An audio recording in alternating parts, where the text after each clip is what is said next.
basically, we're just gonna be talking about video games and shit. Like each of us has picked an individual game or topic that we're gonna focus on, and we're just gonna take turns talking about that shit and discussing it with each other. That's basically what it is. Conversations flow.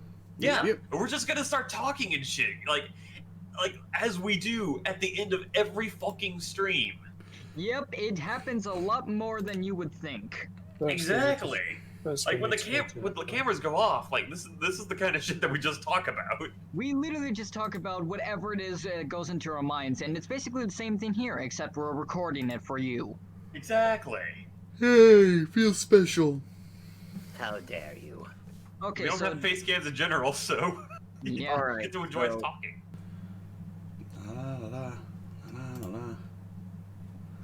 I don't know how to type. I'm quite a little. I don't remember that song from Sesame Street. I don't either. Almost gonna eat your soul. I remember that one. Soba, you're up first. What? Sobata 92. Sobata 92 is up first. God, it's been a while since I've actually done a podcast.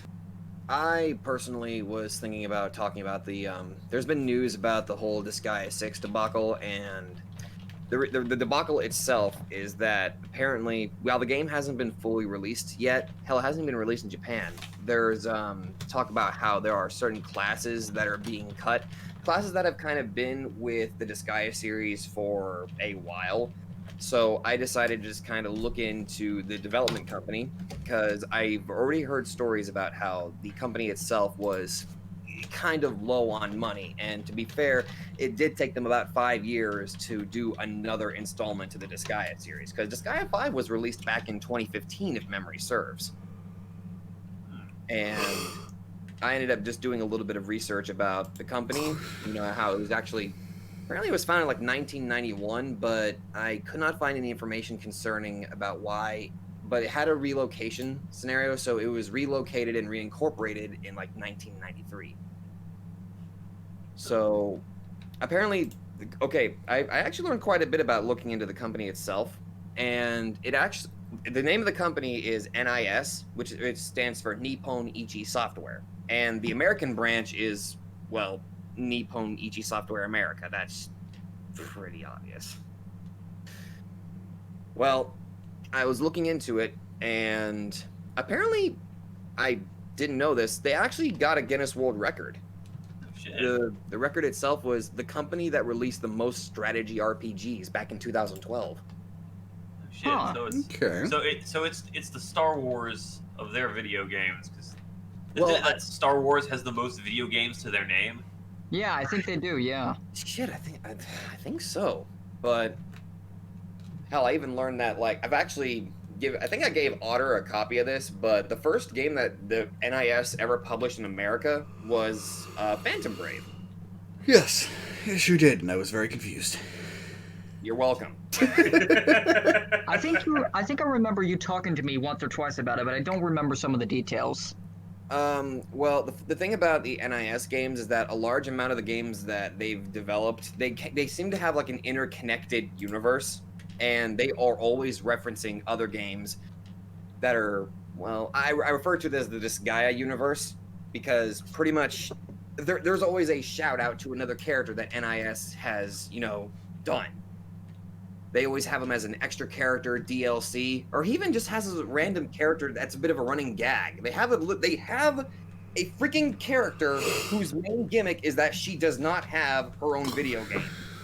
And she's always just invading other games because she wants to be the freaking main character. What? Isn't that? Yeah. They have created a character that does not have her own video game, so she's constantly getting into all of the other NIS games so she can be the main character. So that's basically like the Stitch commercials. Otter, Yeah. they even, the self-aware humor that NIS puts in some of their games is ridiculous, to the point when the original release of Disgaea 4, that was the first entry where they went into like high quality pixel art where it looks very, very smooth instead of kind of blocky. Like, you've actually seen how some of the sprites look in Makai Kingdom. I've shown that. Right. And I'm pretty sure I've actually done a couple of things where I've shown you how high quality the sprites get on in the later titles. In Disgaea 4, that same character did not get the memo. The character that never got her own game, she didn't get the memo. So when she shows up, she's pixeled as fuck. And that's an actual joke that they put into the game. Oh my That god. she didn't get the memo to be HD. Huh. That's the kind of self-aware humor that makes me like really like NIS and their games.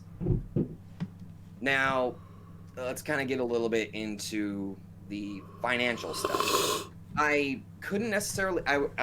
Granted, I'm not really good at researching certain topics, but one thing that I did notice is that when it comes to like money troubles, they sprite work is ironically, apparently it's the most expensive thing for their games. Don't quote me on this. I'm just going with what little research I was able to do on this. We're just talking about shit. It's all good. Man. Yeah.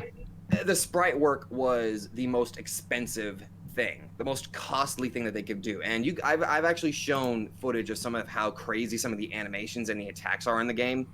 That's some high quality shit right there.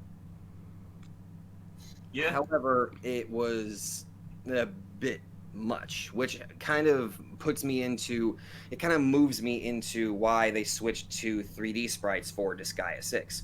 However, I did learn a little bit something. They actually did a mobile game. However, because the company isn't used to doing mobile games, it was riddled with bugs and it did terribly. Mobile ports don't tend to work too well. I remember when Call of Duty tried the same thing. Not that. They tried to do a gacha game. However, because they've never tried doing one, it flopped. Pretty much I've never played a gacha game. I feel like pretty much every single gacha game recently that's from a new company, though, for the most part, has had that kind of issue. I mean, look at Square Enix and Final Fantasy All the Bravest. Yeah, they didn't really do that well. I've never actually played any of them. I never got the appeal of them.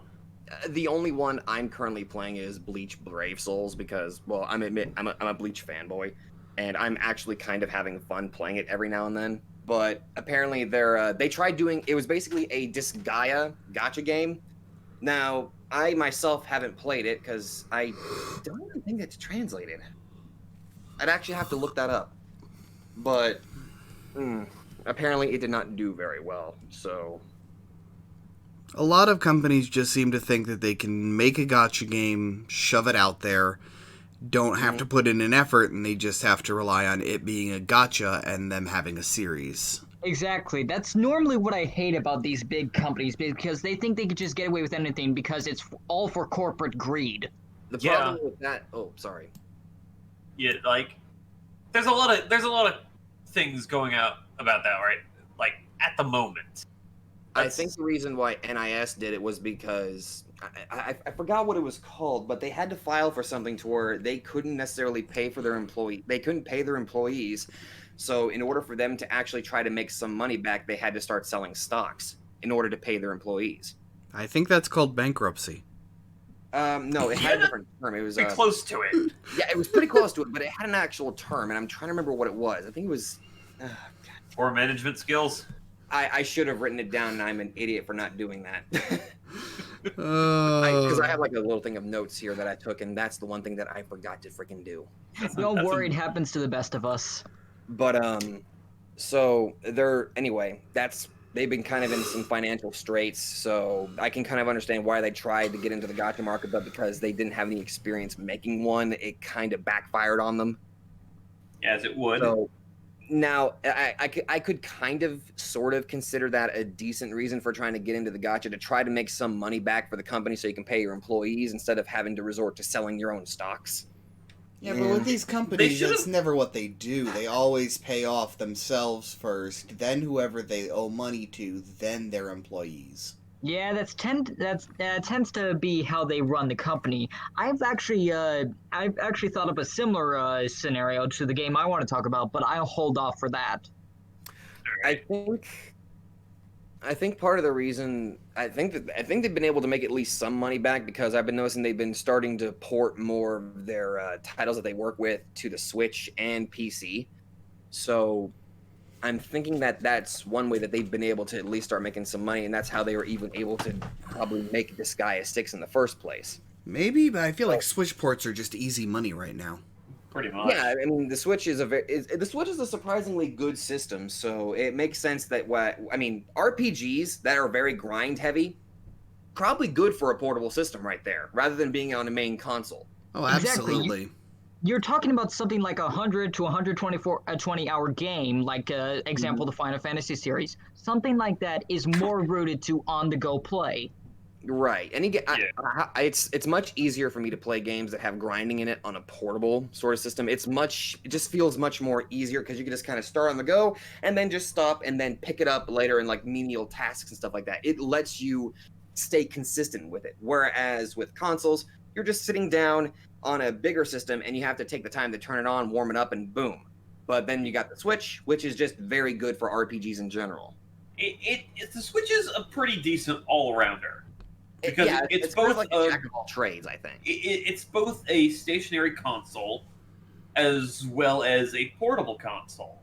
It's basically the best that Nintendo could do for the best of both worlds. Exactly. I found something very interesting. Apparently, NIS America is also responsible for publishing games like Danganronpa and Trails of Cold Steel, apparently. Huh. I actually never knew. A lot. I actually never knew about that second one, Dawns of Cold Steel. Yeah. Shit, I forgot. That's supposed to be a future Let's Play. So I can kind of understand why with Disgaea 6, there's some people that are a little upset why they're switching to 3D figures. But in terms of cost efficiency, I can kind of understand why they switched to it. It kind of looks a little bit uncanny because I've been playing the series for a very long time, but I think it's because I've been playing the games for a long time and I know the situation with the company that I'm at least willing to kind of give this a chance and then try to formulate an opinion that's not blinded by the rose-tinted glasses or whatever the hell you want to call that. You know what I mean? Yeah.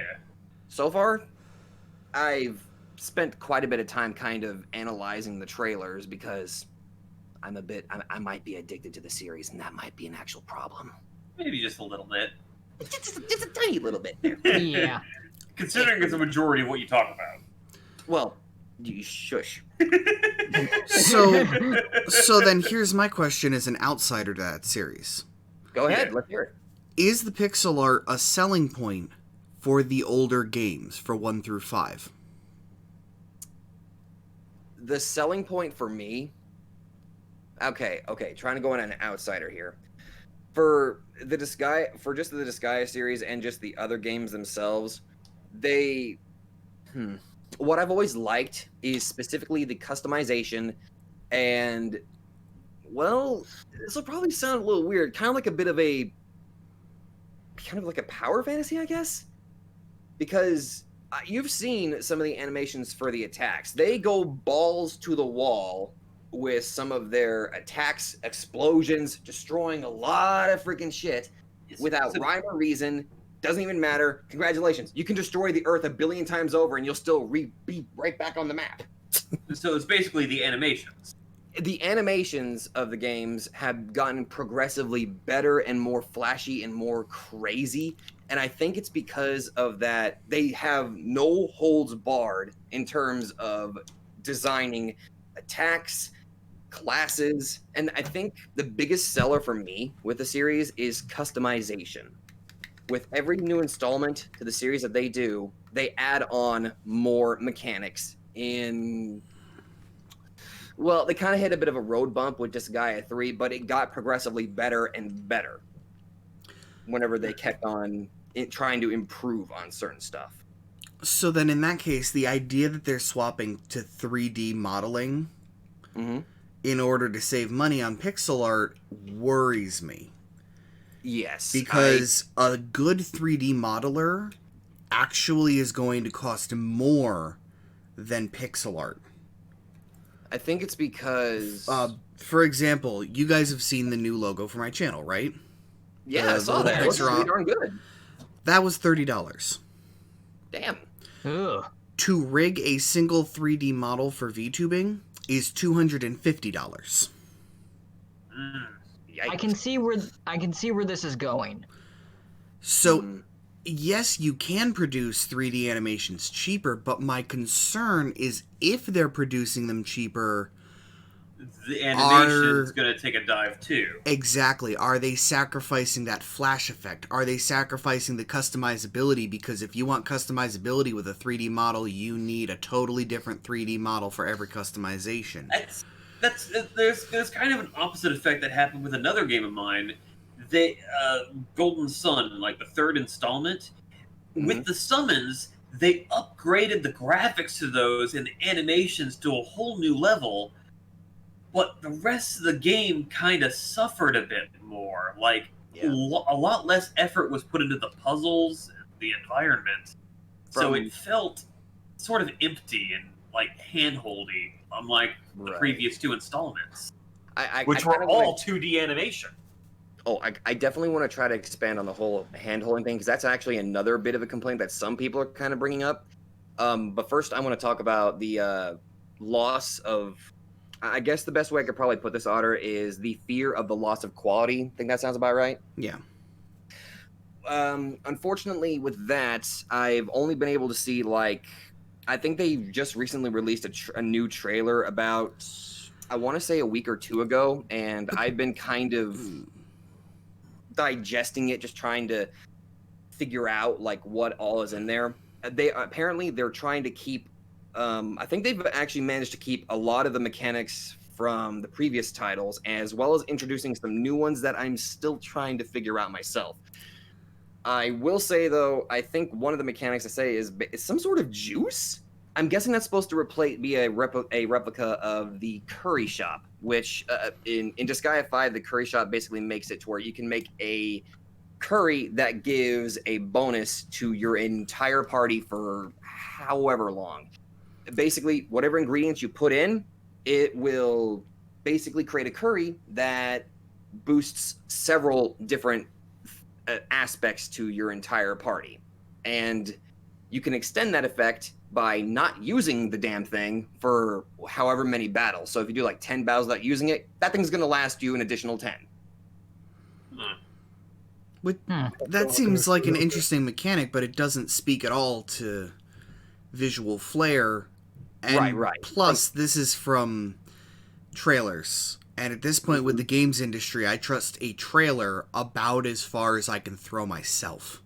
I know. I'm just trying to get little information that I myself have been able to get from the trailers themselves, because we don't have...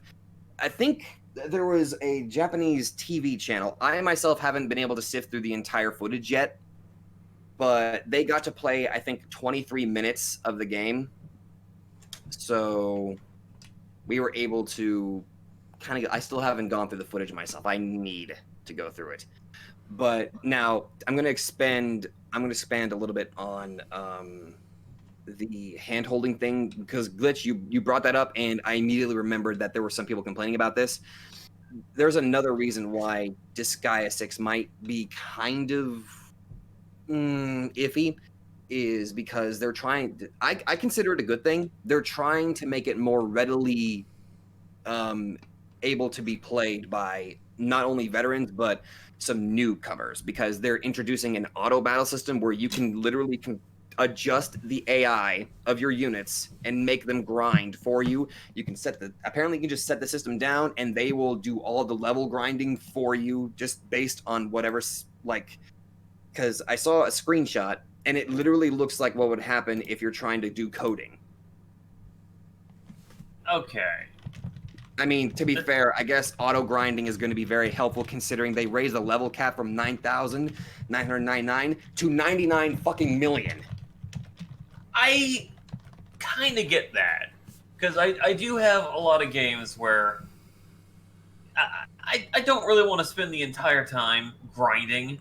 Yeah. Because it's a fucking task, and I enjoy tedium, but I also enjoy doing other things. Thing is, I normally play games with the expectancy that if I do this, I'll make progress, or I'll get to level up my character. There are certain games, however, that don't offer that same amount of success and reward. You mean like Phasmophobia? Oh, God. Don't even get started on grinding on that. Let's not talk about that just now. Yeah. Thank you for bringing that up, Strategies, concerning the whole grinding thing. Because, See, to me, if they wanted to bring new people in, yes, what they needed to do, at least to get players like me, is lower their numbers. That's what's turned me off the series every time I've tried to watch you play it, is all of these numbers that are so insanely big all over the screen, my brain just kind of blanks it can be out. a little bit over. Yeah, I understand. I totally like half the time I look at this like, is that a good number? Or is that a bad number? I can't tell because the numbers are so vastly different from each other. And they're I so can't tell what's big. good or not. They're so big. Are you standing there telling different... me that a number that's 128,642 is a bad number? Exactly. It really depends on. Exactly. I think that's another reason why the Disgaea game and NIS games are just kind of considered a niche subject or a niche genre. Yeah. Well, they could easily fix that problem by just, for instance, you start out dealing already hundreds of damage. Okay, knock off some zeros. That's 1 damage, and the enemy's got 5 health. Problem solved. Right, and I think that would help out a shit ton. You reduce the numbers, you make it more appealing looking. Yeah, one thing that they are doing differently is that level 1 will not. Apparently, level 1's not going to be your starting. You're going to start off at 9,999. I think that's a good step if they're going to raise the freaking level cap to 99 million.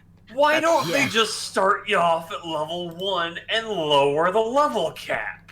Yeah, it's pointless if you start off at that level. I mean, everyone picks on Borderlands, because I remember you mentioned you were going to talk about Borderlands 3, but everyone picks on it for its numbers. Oh, the numbers over all their heads are ridiculous, but even Borderlands kept the level cap for a long time at 69 for some of the games. Yeah, like, despite all that, the numbers are still mostly manageable. And with the new system that they have going, you can actually keep track of it better. I will say, with the whole inflation of the numbers, the games do at least do this part correctly. You really don't have to worry about the level thousands and the maximum shit and all that until if you want to do actual extra stuff. Because the main story, usually the final boss is like only level 80 or level 90. Really, the extra levels are specifically for the extra hard post-game stuff. And that's only if you actually want to tackle it. And me, I am a goddamn masochist because I put myself through torture just to do all the extra shit. With that comes a bit of a problem, because if people complete the final boss and it's level 80, 90, like you said, other people are going to want to play the game more and unlock all the extra stuff, and so they'll have to do all the grinding, all the leveling up to those ridiculous numbers. The game's already beaten. Yeah, and that's the thing. The NIS games, usually almost all of their games have some sort of exploit. Like, I've actually shown you some of the exploits from Makai Kingdom. There's more broken exploits in the other games. In the sense that you're talking about of how it goes. Like, you've beaten the game, yes. Like, and now you have all this extra shit. That's basically, in a sense, that's Terraria. Oh, yeah? You beat the game, you beat the big boss, and then suddenly you enter hard mode, and there's more bosses. Like, everything's going on a completely different scale. Oh, that sounds absolutely joyous, doesn't it? Yeah, and I like Terraria, so. Yeah. And then all of a sudden you want to complete, what happens if I do this? I'm going to go get this item, I'm going to go defeat this boss, and I got to do all this extra shit. Yeah, like, eventually it turns itself into a grinding fest. I will say, like, the earlier games that they have are kind of hard with how grindy they are. But like I said, with almost every installment, they keep adding in new things to make it progressively easier for you. Which is why I can sort of agree with their decision to put in the auto battle feature, because that's definitely gonna help. Yeah. Yes, that would definitely put me in the mood to play it. I love it. Like that. Like, in all honesty, like, I would definitely consider playing it if it had that kind of feature. Yes, that's why as soon as I heard that, I wanted to learn a little bit more about it. And from the way it looks, this will definitely help out a lot of new people that are wanting to try to get into the series. I think it was actually a very good decision. Now, whether it depends on how well it is implemented. From what I've seen, it looks okay, but until I myself play it to where I can get a good hands-on experience with it, I'm gonna try to leave my opinions kind of in a gray area because I don't know how well it's implemented. But if they implement it, if they do it right, best decision they could have done. I know one of the better auto battle modes that I've seen in a video game was actually from Digimon the Cyber Sleuth. Oh, yeah. Because basically what that does is when you activate the mode, your party becomes your Digimon. AI. Like it picks your Digimon's most effective ability against that particular opponent. Right. And it'll even pick healing abilities if your party starts to get injured. Like, it's actually smart and thinking things out. Yeah. I'm thinking that that's probably what their auto battle is going to be like, except you don't even have to put any input. It'll just literally do it for you whenever you activate it. I hope so, because programming shit like that is a hassle. Believe me, I play From the Depths. Half of that shit is programming your vehicle to do shit. And that is... Okay. I think we've all time-consuming. played FF12, where... Oh, well, letting you program auto battle is an entire reward that you can get out of chess. Don't you want it, guys? Unless it's something that you've created of your own design, it's not going to be satisfying if you complete it. I don't It's think just a satisfying task in itself. FF12. It's a chore. Speaking from a guy who spent 3 years in robotics and learning how to program stuff to go which way and this way and that way and stop and start and activate arms, yes, it's kind of a hassle. It is. And there's a lot of shit that goes wrong that you don't understand. Exactly. And you have to dissect the entire thing to figure out what the fuck went wrong. Exactly.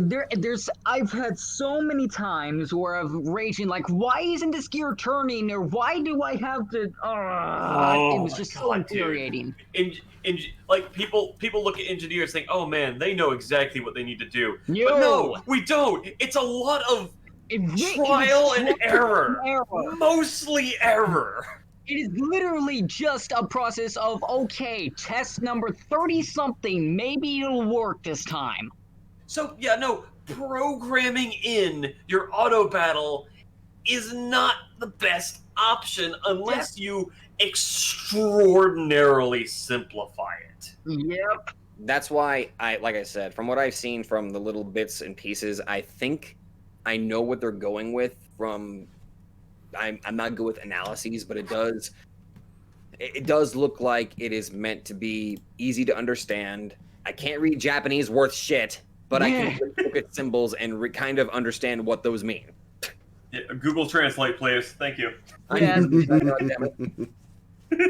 But just imagine you're trying to translate something and then it just pops out totally incorrect. I'm like, what? What does that do again? press pear to eat apple. What? Wait, where do I put the pencil again? So I wanted to take a look at and laugh about Marvel Avengers, which was hilarious, especially because I brought it up as a possible topic, and you guys all kind of responded, "Wait, that's a game?" Wait, that's a thing? Yeah, I have no idea what you were talking about. Since then, I had completely forgotten that you brought it up. Exactly, same. So, continuing from you bringing it up, I still had no idea it existed. Exactly. I literally just left a blank space right here. I'm like, wait, what the fuck is that? This it thing takes was effort to hyped. give that kind of impression on people. This thing has apparently been hyped since 2017. At the height of all of the Marvel craze, that this was going to be the Marvel video game. I swear I remember someone in marketing saying that it was going to last a decade, but I might be thinking of a different game because I could not find that interview. Now that you say that, it was from all the way back then, I vaguely remember seeing an advertisement or something about that. Yeah, and then the day after, nothing. Yeah, I remember for like a couple days on end, I see like ads of like a bunch of heroes, and then you're like this medic guy, and then you just face plant onto the edge. Yeah. So the story ended up being, they sold it on it's going to have single player and multiplayer components. You can play it single player and you can play it multiplayer. Oh yeah. Except in reality, you can only play it multiplayer. Really, it does have a story that they bragged was going to be. Me off from it. Yep. They have a story that they bragged was going to be at least 30 hours long campaign. It's 15 at most. Yeah. God damn it. Which that's like a 15-hour campaign. Fallout 4 saying, "Oh man, we have endless hours of gameplay," but the reality is another settlement needs your help. I'll mark it on your map. Yeah. Oh my god. But here's the really insane thing, though, is it came out in September, early September, right? Okay. It was hyped up. I went through and I took a look at all the advertising for everything for it, the E3 presentation.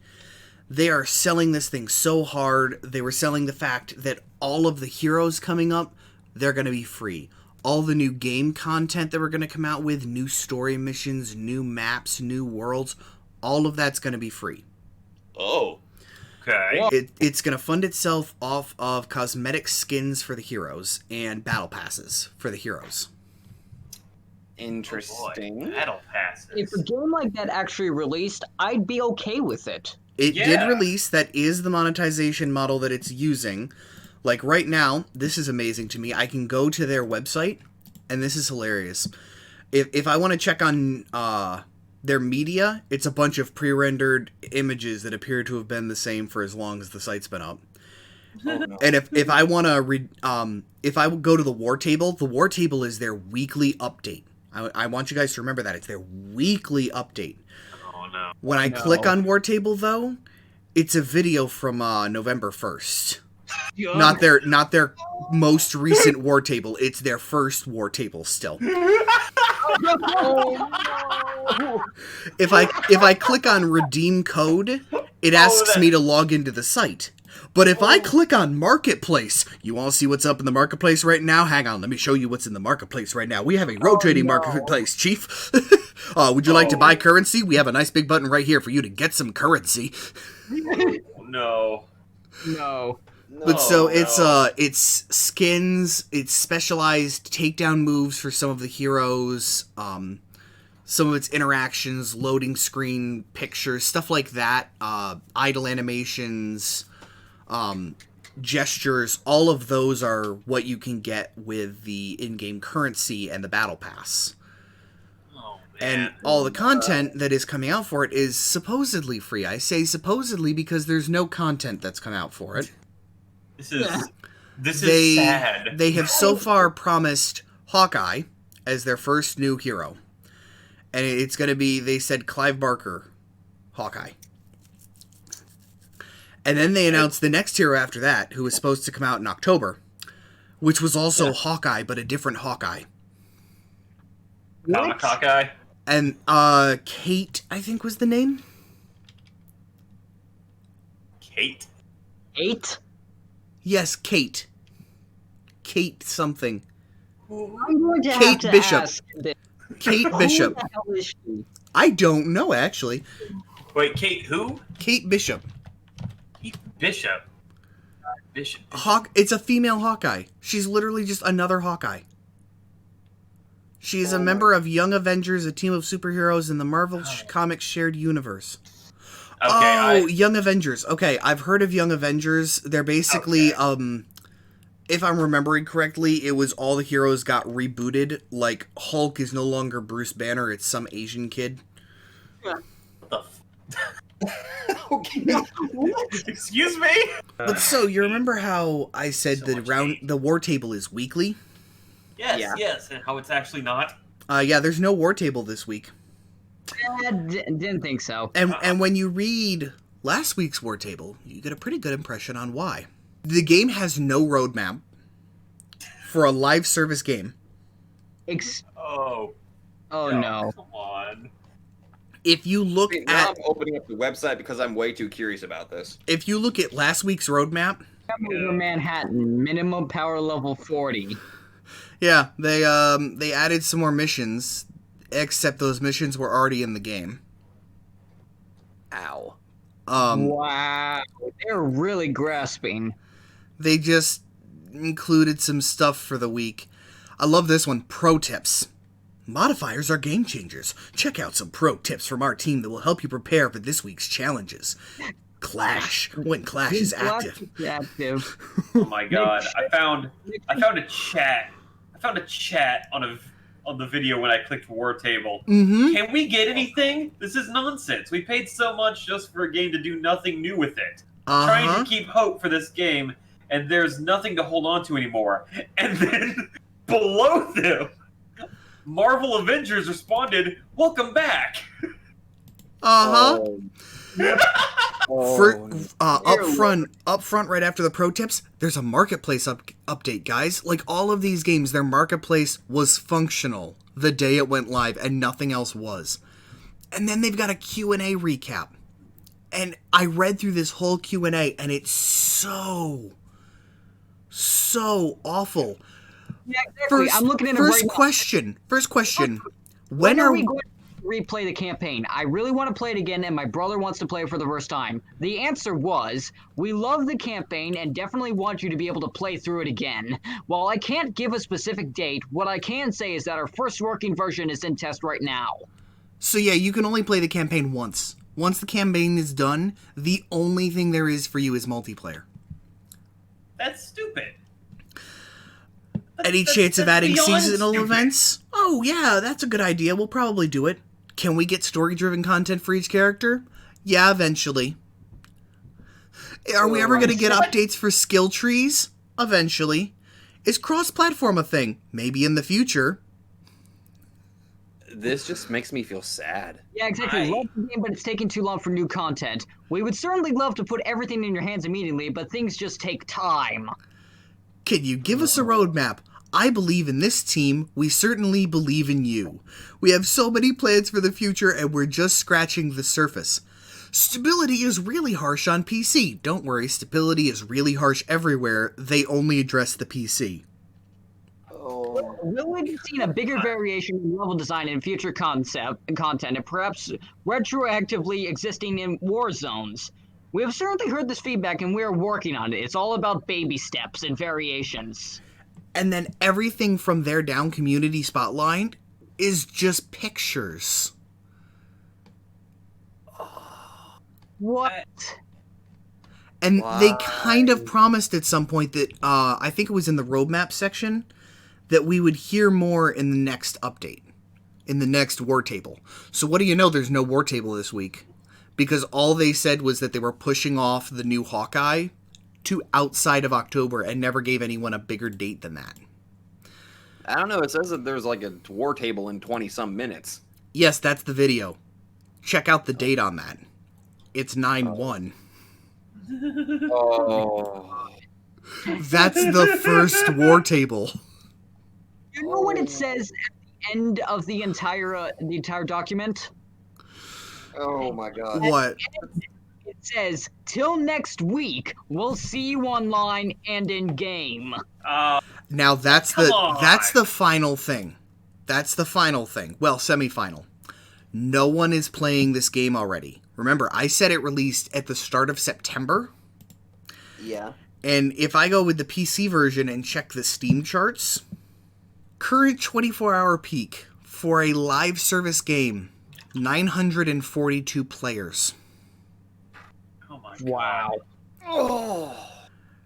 As of playing 11 hours ago, 599. If I update it, we're up to 805 people playing an hour ago at what would honestly be peak gaming hours.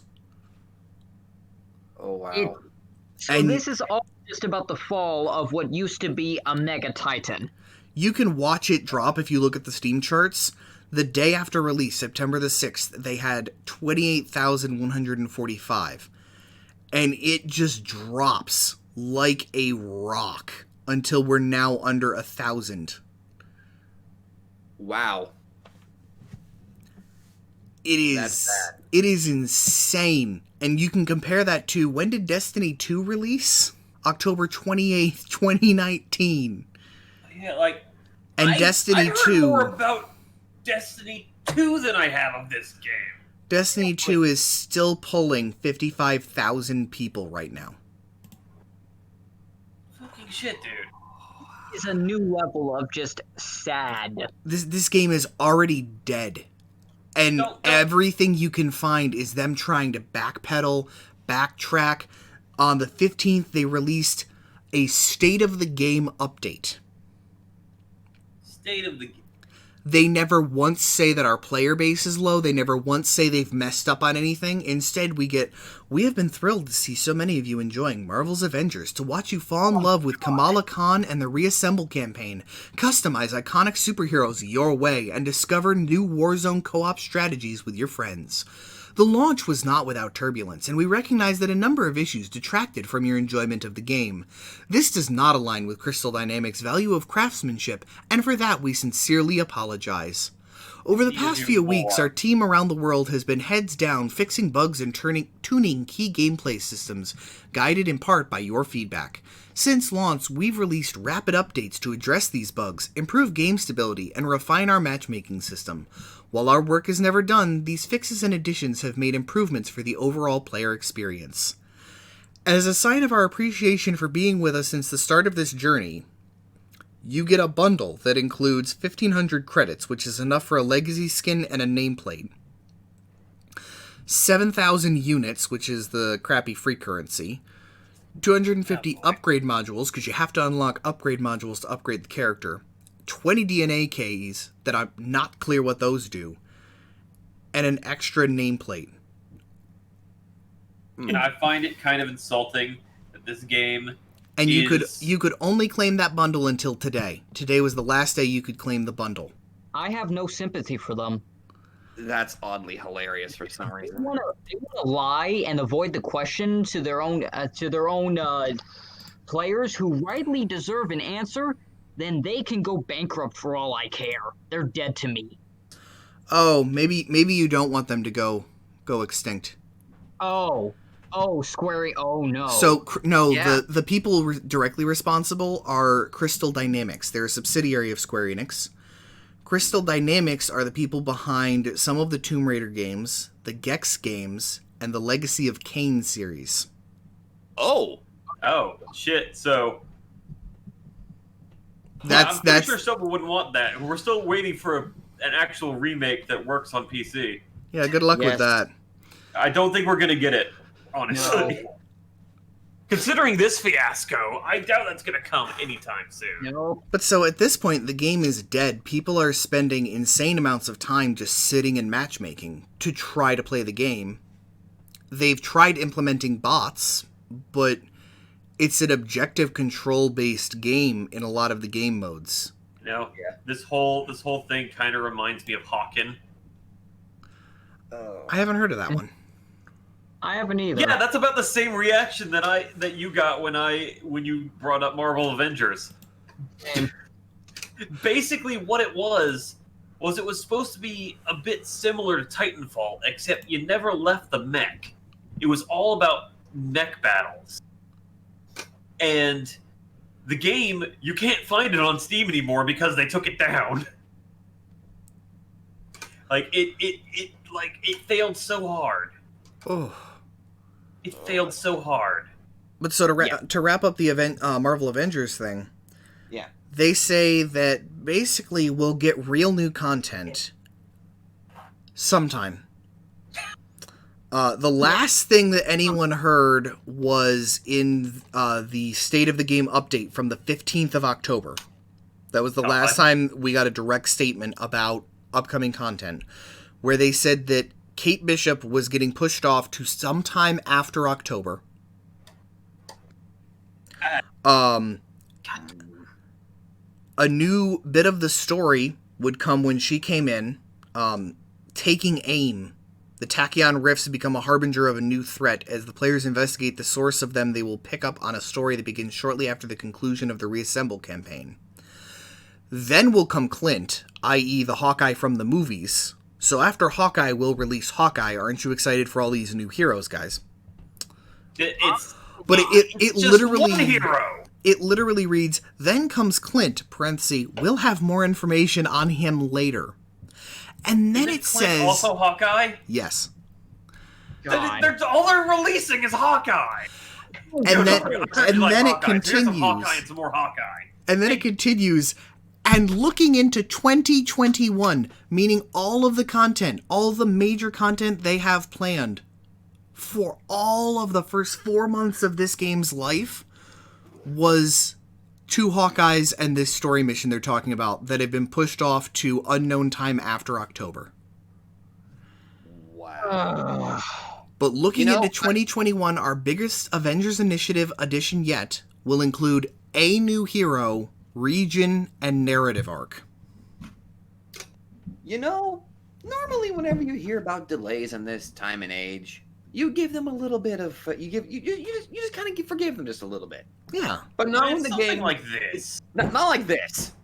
Not when the community has gone tired of the shit that's developed. They grew tired of this shit within the first month. How often do you see that for a franchise like this? And the worst thing about it is is that the company continues to lie and dodge the question. God damn it. Okay. What is up next? Hit us with a good one. So, we've got, most of you are already familiar with the Borderlands franchise, right? Fair. Nope. Most of it. Most of Well, it. It's basically a looter shooter. It's an RPG based around guns and shit. You get your own abilities, you go around, you kill people, you get better weapons as you go. Well, considering this, the Borderlands franchise is in my top 5 most played games on Steam. It is actually number 4, Borderlands the pre-sequel, sitting at 343 hours. 710, baby. Yeah. That was due to a glitch. Shut up. Borderlands 3 was an ambitious change to the franchise because not only did they overhaul the graphics, they did a pretty big overhaul. Things look fantastic. I'm not going to say that's not fantastic looking. And the gameplay has definitely changed since Borderlands 2. And they've done some really good things with the weapons. And a ton of the Jacob- voice actors got yeeted. Oh yeah, Claptrap. Claptrap's voice actor, I forget what his name was, but he said that, oh yeah, I'd love to come back and do Claptrap, but they said no. Him and Riss. They actually lied about Riss, and they claimed they invited him back, and he called out Randy Pitchford for lying as per usual and said, no, they never talked to me about anything. Wow. They did a bunch of bad shit. I'm going to touch on the good stuff of Borderlands 3 real quick. Let's hear it. So, among the good stuff, the graphics, definitely high tier. The vehicles are also really good too, with you can customize them even more instead of just changing what weapons they have. You could give them different tires, not just the different skins either. You could give them different primary weapons and secondary weapons. Give them hover tires so they can strafe around and shit. It's actually a really good vehicle system for this game. Major upgrade from the last one. Huh. And the way you get them is also unique too. You hijack enemy vehicles and then bring them back to a station and you can unlock those parts. Really simple. Now, here's the thing. Well, here's another good thing. The weapons have also been overhauled as well, for each of the manufacturers. Jacobs got a big overhaul with their rifles and shotguns. Their rifles are no longer these... I'll admit, Jacobs rifles tend to be ugly as sin. With those, massive circular magazines and... I don't know, that shit is terrible looking. But they overhauled it, and even some of them are fully automatic with, crank levers and shit. And they actually, in the previous games, I never wanted to use Jacob's products or some of the other ones. But now they're my most used weapons in the game. They're fucking great. They actually have pump-action shotguns. What the fuck? Those are the best parts of the game. Now, let me tell you something. The worst part has to come down with some of the other weapons. Malawan got severely changed. Every single one of their weapons is now a gimmick of a charge weapon. Like, you have to charge the gun up before you can fire it. Like, before it's just, you just have to use a couple extra bullets. Well, you still have to use 2 ammo per shot. But now you have to charge everything up, even the SMGs, even the pistols. The game design itself, like, on startup, like, when I first got it on the console because they wouldn't release it for Steam yet. And me and my friend, we got it at the same time. We started playing it at the same time. Well, I'm going to tell you how that playthrough went. Oh, dear God. Oh, This boy. game is so terribly optimized. When you pull up your menu to look through your inventory, the game freezes for a moment. But it doesn't just freeze for you. It freezes for every player in your lobby. What? Oh. That makes absolutely no sense. Oh my god, dude. You cannot tell how infuriated are. And forget about if both of you want to be in the menu at the same time. Because if they do something in their menu, it freezes you as well. So if you're both looking through your inventory, you're fucked. It was absolute hell. And here's another thing. A very cheap thing that we discovered that we didn't know about. See, me and him got 2 different versions of Borderlands. He got the original, and I got the deluxe version, because I've been waiting for this shit for a while. And I wanted to have some good shit with me, and I wanted to support the game, because I freaking love Borderlands franchise. Yeah, I've been looking forward to this shit for the longest fucking time. yeah, but well- Gearbox and 2K are shit. I know, but that was back when I supported pre-ordering shit. Yeah, I saw a lot of hype going around in Borderlands 3, and especially the deluxe version. I was like, ooh, this is going to please a lot of people. So our gameplay went as normal. It's just a normal game we're going through, and all of a sudden I get a legendary. Oh, holy shit! And but he doesn't like saying, oh well, I guess the whole system's random. It's like it's individual per player, so he gets his own loot and I get my own. Oh, And they then a few changed minutes that. later, oh hey, I found another legendary. Oh hey, look at that! I found another legendary. That can't be a coincidence. By the time I got 10 legendaries, he had found one. At that point, we discovered that whoever had bought the deluxe edition has a much higher chance of getting legendaries than those who haven't. Which is the moment I realized Borderlands 3 became pay to win. That makes about as much sense as pre-ordering Dark Souls and you start off at level 100. God damn it, I can feel my blood boiling just talking about pay to win. Oh my god, like, this shit was, like, luckily, that was the only shit that, like, pay to win part. Like, you only get that. And I was okay with that, because, like, what I wound up doing was I shared my loot with him so he could have some legendaries too. Like, at the very least, I'll share my wealth. We never actually beat the full thing, but I did find an amazing glitch. See, through my first playthrough, I played as Mose, and she's the chick with the mech, and god damn it if I don't love Robot. Well, there's a cutscene near the beginning of the game where you're in a ship, and the ship suddenly loses gravity, and you're just slowly floating throughout the entire thing. And what I did was I did like, I wonder what happens if I like go into a mech while I'm in this. And so I tried to activate the mech ability, but it's not working because I'm in the air. So I kept pressing it, and the gravity went off, and then my mech ability activated. I'm like, oh shit. Okay, I guess this works now. And the doors open, I had to go to the next room, except So I can't get...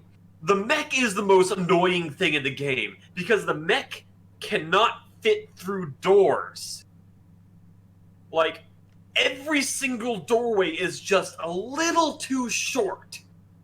So every time you have to get out of the mech, and then you have to wait for the ability to recharge before you can use it again, which makes it really frustrating when you have a lot of enemies in a lot of different rooms. So I got out of the mech, and I started floating away. Excuse me? Apparently, I had glitched myself to the point where I was permanently in anti-gravity mode. Well, at least you didn't get turned into a goddamn pinball, eh, Otter? Well, technically what wound up happening was I wound up waiting for my friend to finish what he was doing in the hangar while being on the roof of the ship, and it can only be described as those balloons you see in the Walmart ceiling. Just floating in the rafters. Oh my god. You're kidding me. You know what I'm talking about. Everyone's looked up and seen that one lone balloon just stuck on the ceiling. How'd you get back down?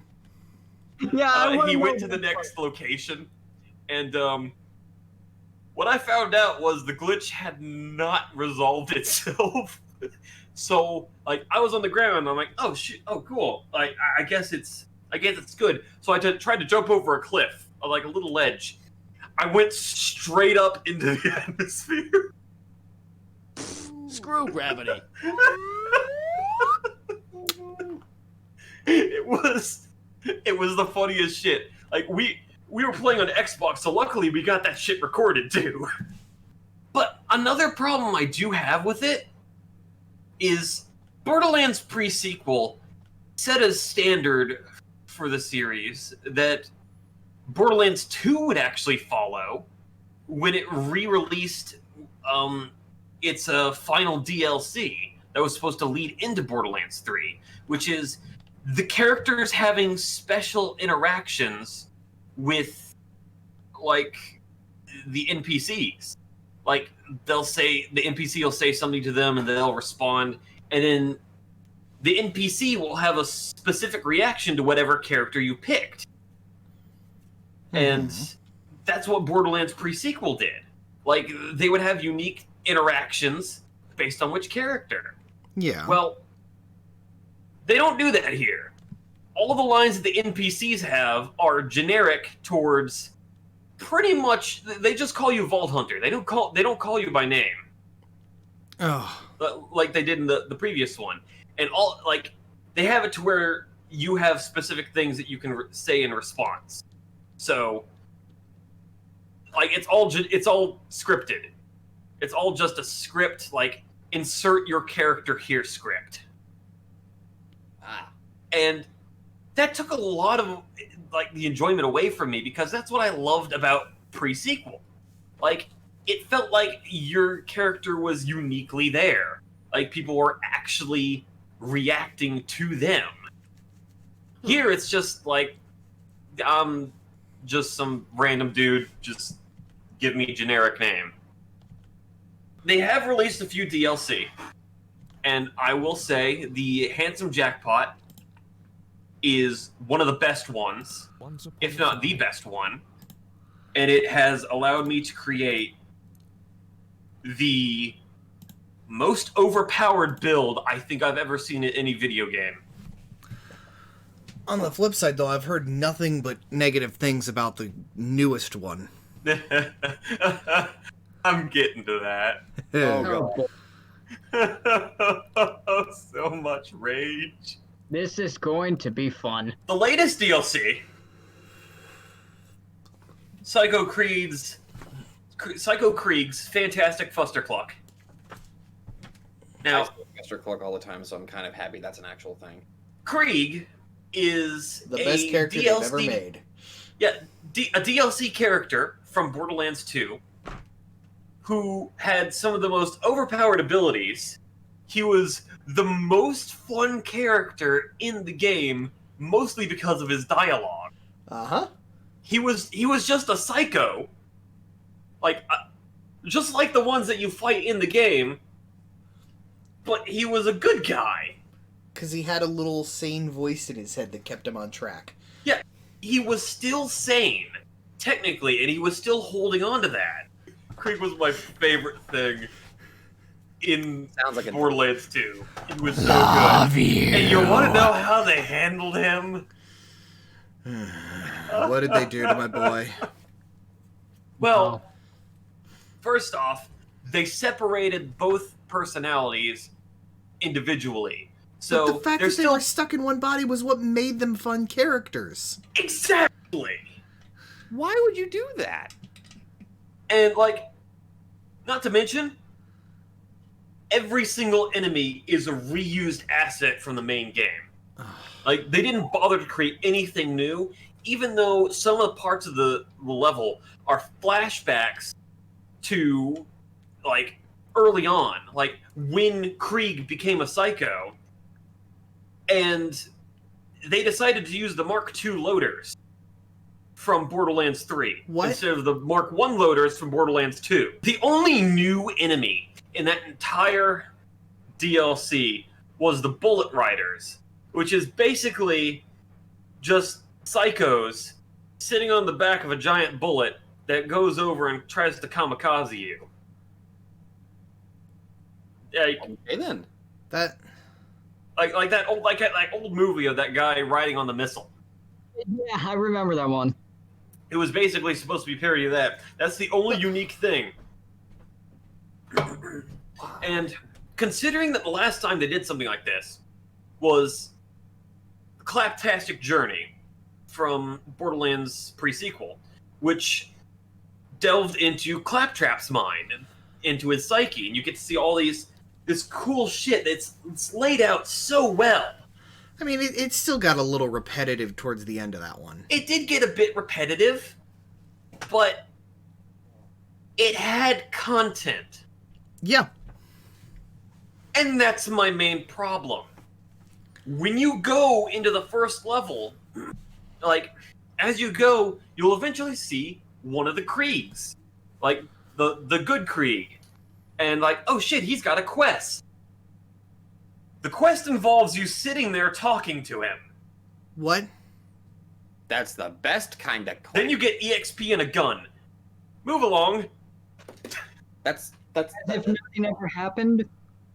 That's literally never in the first Borderlands, something like that happened as a joke. But the majority of quests in this DLC are almost nothing but that. Why? Add anything extra?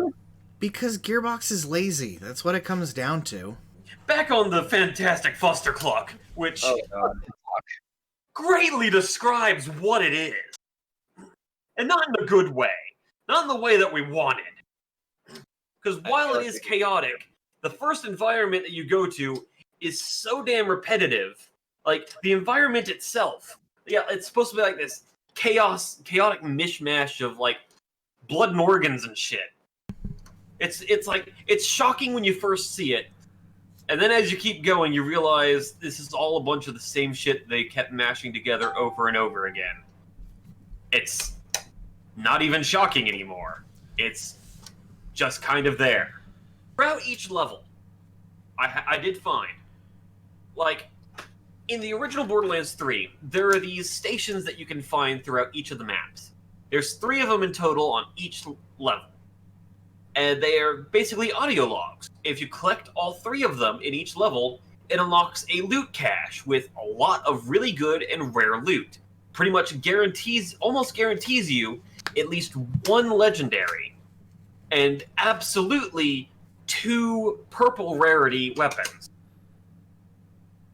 So, this DLC has those, but you don't get a weapon for getting all 3 of them. Instead, you get part of a code that you have to put, a part of a 3-part code. Once you collect the full code, you input it onto this thing in the main area, sort of like the hub world. And once you get all 3, something's supposed to happen. So, I continued onward. I got all of them. I actually had to go back and replay after I had beaten the DLC to get it.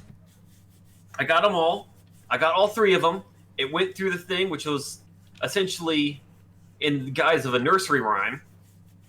And what I got for all of my trouble was a thank you from Krieg. What? Why? Why is that worth it in any single universe? I got absolutely nothing. Do you know what I had to do to get those things? Okay, here's the thing, because these beacons, as they call them, they work completely differently from the audio logs that you find out in the world. Those you just click on them and then you get them. These you have to click on them and then you have to shoot the sparkling balls that shoot out of them in order to unlock the thing. But as you go on, it gets harder and harder as they start putting them behind obstacles. You have to go around shit to get to them. And then when you get to the last level, they start shooting out decoys. And if you don't get them all in time, then you have to do it all over again. God damn it, I knocked my headphones off on that. This is the most disappointing and unnecessary paid-for add-on to a game since Bethesda released the Creation Club on their games. Let me continue a little bit of what we got going on here. Because I got to the second level. And the second level was supposed to... It seemed like it was going along the route of him further exploring his relationship with a specific character. Otter already knows who that is. He. Like, the only character he actually has a relationship with. The character that's dead. Pretty much, yes. Depressing. And him having to come it's to terms doubly with depressing when they're dead for stupid reasons that literally make no sense. Yeah. Oh, fair enough. And you think that this is going to help touch upon the fact that she's not there anymore. They never bring it up. Not once. They only mention, like, how he met her.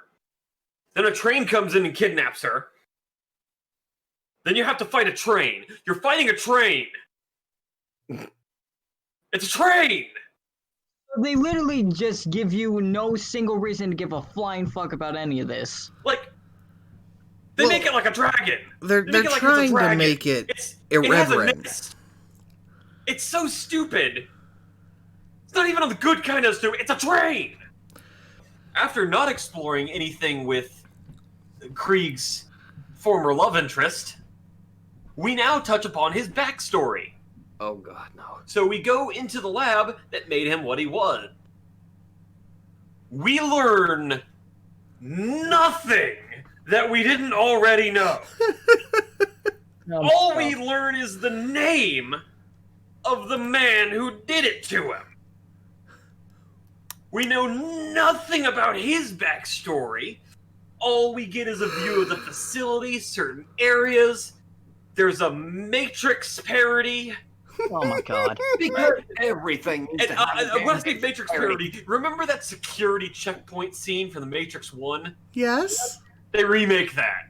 Oh, you're kidding me. Like, you see, like, the pillars everywhere, like, there are chunks taken out of it from, like, bullet fire, and they're just floating in slow motion, and a bunch of security robots just pour in. It's, like, that was honestly the most entertaining part of that. They ripped it straight from. Are you kidding me? They couldn't even come up with additional content. Oh, it was so and like I mentioned before, all the enemies in that one were supposed to be from Hyperion, and Hyperion in Borderlands 2 were mainly made up of robots. So they mainly used robots. The problem was the robots in Borderlands 2 are different from the ones in Borderlands 3. But someone apparently didn't get that memo, so they used the Mark II versions that weren't around when Krieg was being psychofied and filled the entire map with nothing but Mark II robots and shit that didn't exist at the time. Thereby breaking the continuity. The whole purpose of going into Krieg's mind was to find this thing that supposedly makes all psychos what they are, called Valhalla. So, obviously, it's a Norse reference. Yeah. So, the final boss is a gigantic Viking with the bandit mask. Are you absolutely shitting me? I am not! They are that damn lazy. It's not even that hard to beat! I literally stood in one place half the time and just shot it from afar, and he hardly ever did damage to me. Oh, and that's not even the worst part. Lord. Wait till you get to the vault itself. Have you ever seen a Borderlands game with a timed vault? Yes. How about one with very few chests in a timed vault? No. That you can only pick one path to go and get the chests on that particular path. Then after What? 60 seconds, all the chests and all the weapons that are on the ground disappear and you have to leave. What? That What? what? Like we Yeah. have a reference point for timed chess. It was Borderlands 1, the armory. Nox's armory. Yeah, no. And like, it was just full of every type of chest you could think of, and you're just running through for like 3 there are minutes. a total of 4 platforms, each of which have, actually, 3 platforms.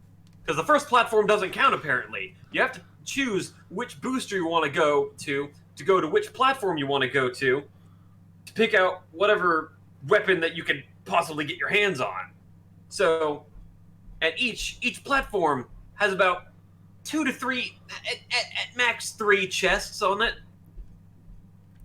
And once you get to the top platform, you can't go back down because it's too high of a jump, and they didn't put any other boost pads. So once you're up there, you're fucked.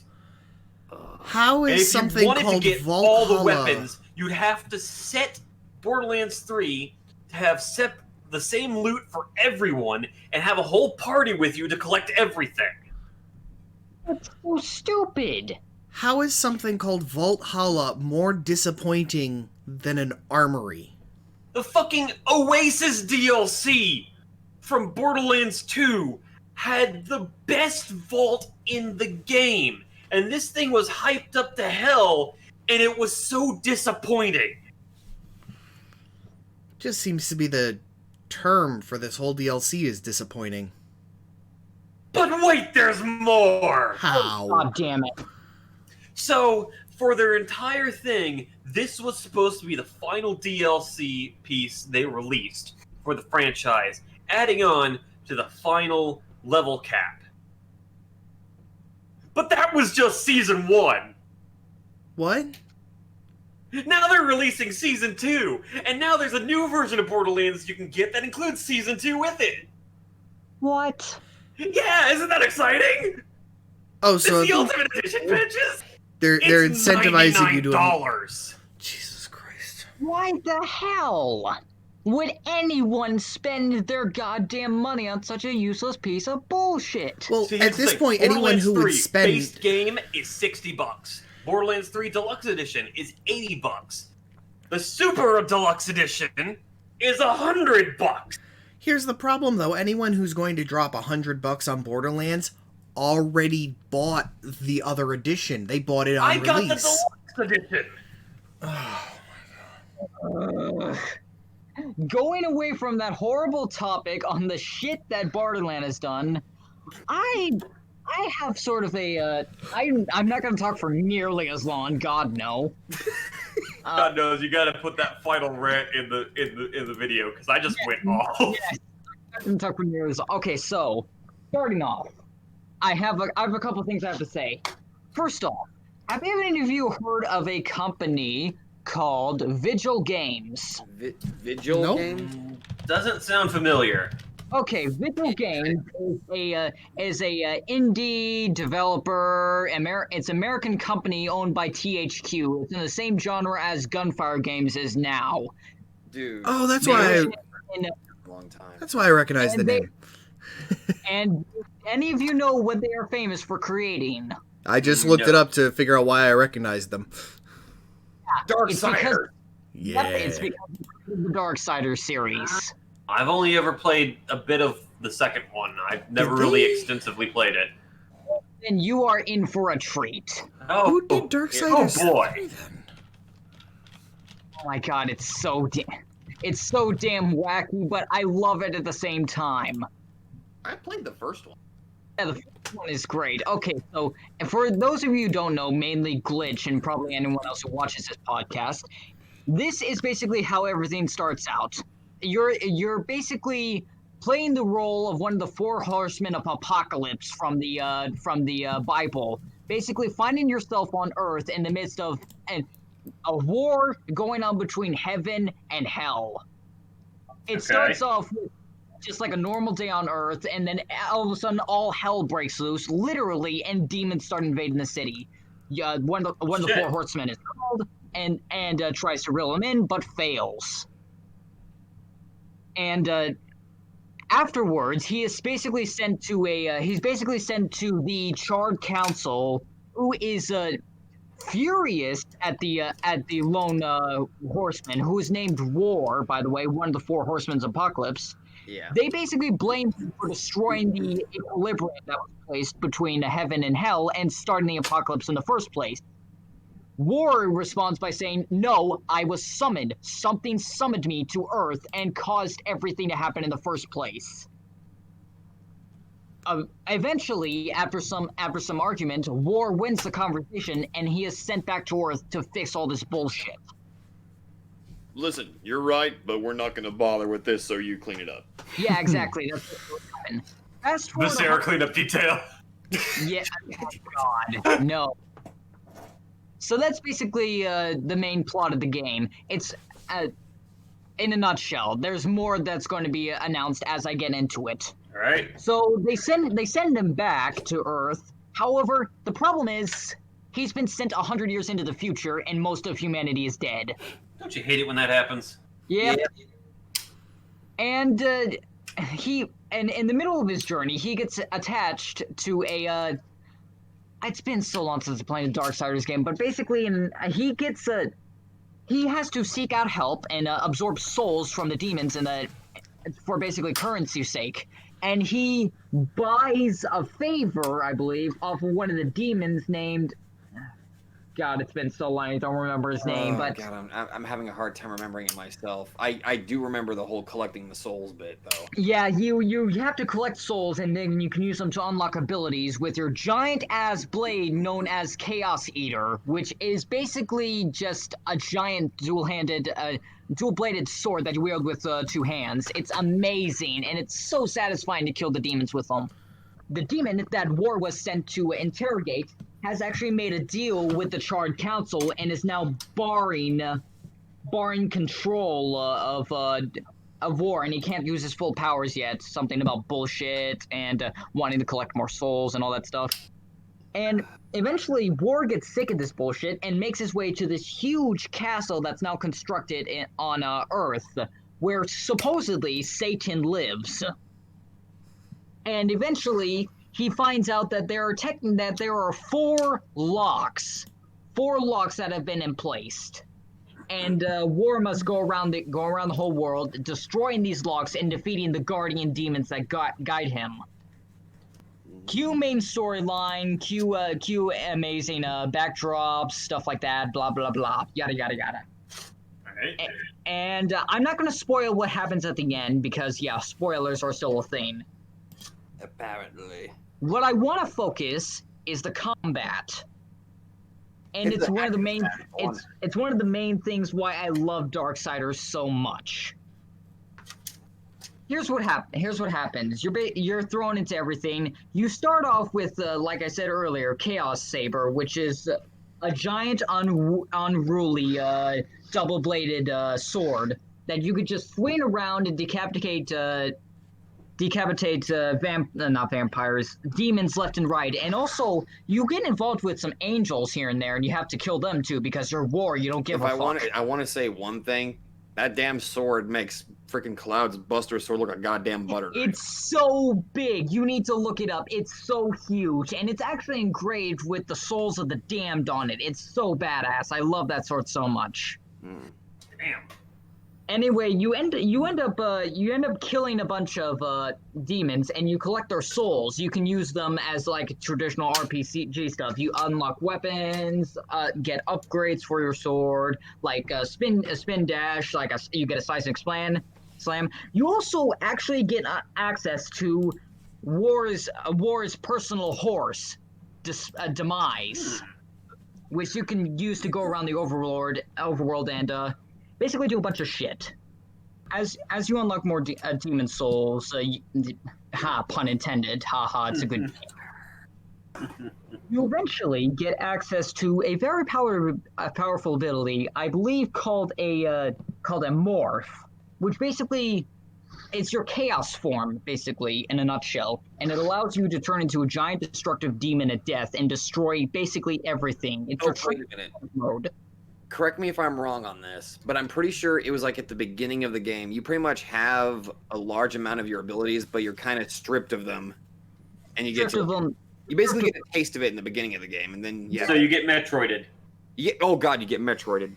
Yeah, exactly. That's exactly what happens. Like I said earlier, the demon, there's a demon that latches onto you with a chain and starts constricting you and your powers, so you can barely use them. It was annoying. Yeah, very annoying. It was so satisfying to. There's another demon later on, a bigger, badder demon. I can't remember his name though because it's been so long. God forgive me. But who basically just gives into the darker side and convinces War to rebel against this demon, and he gains some of his power back, including, I believe, his chaos form. His chaos form is basically just a giant demon with two swords and wings on the back. It's badass looking. It's made of flames, and he basically just wrecks everyone's shit. Damn. I know. I played. I'm not gonna say a lot, but a fair amount of Death Lives. What is So it? It's the second one. It's Death Lives. What? Oh, Darksiders 2. Okay. Dark- Yeah, Dark Yeah. Souls 2. So I know. Death Lives, and I'm getting an episode from Tales from the Crypt. Yeah. it's So fun. I know a bit of how it goes and how absolutely ridiculously awesome it can be. Amazing. The second game. I do want to go back and play it because I think I have it on Steam. No, it was on PlayStation that I had it. That's right. The third is PlayStation. out now. Yes, it is. Yes, there's another one that's out. Although I Oh no, I have it on Steam. yeah, I can say with There's the a Steam version, for Darksiders 2 at least, if you're gonna play it on Steam, play it with a controller because the key bindings Oh. for Of course. well, Yes. Like I didn't used to have a controller, so I played everything with keyboard, and the key bindings for keyboard for Darksiders 2 are almost unplayable. so it's like Ori and the Blind Forest levels. It's exactly like that. You need a controller in order to play the Darksiders series. It's basically recommended. Yeah, that's funny. That was everyone's main complaint. Like all the negative reviews of Ori and the Blind Forest was people who were playing on keyboards and couldn't figure out how it worked. Oh, it goes beyond how it works. I used to play piano. I can split my fingers pretty wide apart. Even I could not split my fingers in ways necessary to play Darksiders 2 on keyboard bindings. You need a third hand. Yes. You're gonna. Bones crack trying to hit the right keys. Oh God! Yeah, no. You just get a cramp one side and the other. You just need more fingers. I cannot stress this enough. You need a controller for that. A PlayStation 2 controller is the best way to enjoy this game. Can I use a GameCube controller? Depends Yeah, on if you've no. jury-rigged hooking it up to a computer, I guess. I have a USB GameCube controller. I mean, if you run an emulator somehow, you could probably manage it. Well, it connects as a regular Xbox controller. Yeah, but an Okay, Xbox that's- controller has an extra button because it has an L1 and L2. And R1, R2. If that's your preferred method, then go for it. You just probably would have to rebind a bunch of stuff. I mean, kind of, but not really. Like, it's just if it's just because it has more buttons, then Every button does something. Yeah.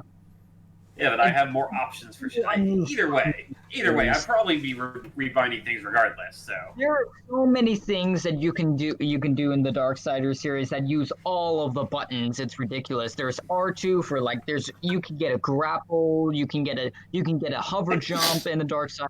I'm guessing it's just wings. I can't go back and replay it. It's amazing. You need to play the Dark Souls, not the Dark Souls. I do play Dark Souls, my good sir. Darksiders is a really fun series. Yeah, it was. I enjoyed my time playing it, but I think the main reason why I didn't continue was because I got distracted with other things, and I eventually transitioned over to PC over the years, and I didn't really have a computer at the time that could handle Darksiders 2. Well, 3 is just a little bit less than 2 years old at this point. Yeah. However, I tend to not like a bunch of things that Darksiders 3 did. I'm still blind to Darksiders 2 and Darksiders 3, so... Yeah, for the sake of reference point, they made a lot of design choices and graphics implementations that I'm just not okay with. Without going too far into it. Yeah, I haven't really seen much on Darksiders 3, so I wouldn't really know. I need to take a look at that later. I believe they also released a spin-off prequel, I believe, called Darksiders Genesis. Darksiders Genesis. I think I remember hearing about that, though. I haven't had the chance to play it yet, but it looks amazing from what I've seen so far. Darksiders Genesis. Released December of last year, so pretty recently. Oh. Similar to Hades and Torchlight 2. Oh. I've heard so many positive things about Hades that I really want to give that a try. It's extremely honestly good. Do what? Hades might be one of the best games of this year. Hades is okay. It might be straight up the best game of this year. Thank you, everyone, for joining us for our first podcast. Enjoy my rant. It's a little bit rusty, but we'll do better. You guys like more of this, then please don't be afraid to show us that you like it. Yeah, don't tell us. I mean, wait. By all means, tell us if there's things you want to hear us talk about. Exactly. We could do more than just video games. We could talk about like everyday lives, our past experiences. Everything except politics and religion. Yep, no politics, no religion. And he hated me. What? He threw a nut at me. Yeah. Someone threw nuts at you? It was a squirrel. So you're saying he nutted on you? The squirrel nutted me. Well, if you would like to hear more about a squirrel nutting Soba, did you hit on it first, Soba? Of course, you know he had to. That's the reason why he did it. He deserved every single thing that happened to him afterwards. I need to go see a doctor, man. But if you'd like to hear more about anything like that, just let us know. Let us know, and we can try and arrange another one of these nights, because it was extremely fun. And I will get this edited up as soon as I can. Oh, yeah. This was awesome. Thank you all for watching. I know. Peoples.